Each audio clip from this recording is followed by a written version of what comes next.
ॐ मत्स्यस्तोत्रम् श्रीगणेशाय नमः।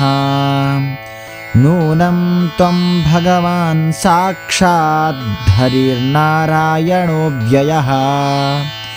अनुग्रहाय भूतानां धत्से रूपं जलौकसाम्। नमस्ते पुरुषश्रेष्ठ स्थित्युत्पत्त्यप्ययेश्वर। भक्तानां नः प्रपन्नानां मुख्यो ह्यात्मगतिर्विभो। सर्वे लीलावतारास्ते भूतानां भूतिहेतवः।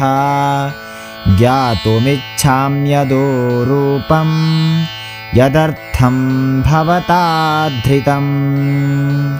न ते रविन्दाक्षपदोपसर्पणम् मृषा भवेत् सर्वसुरिन् प्रियात्मनः।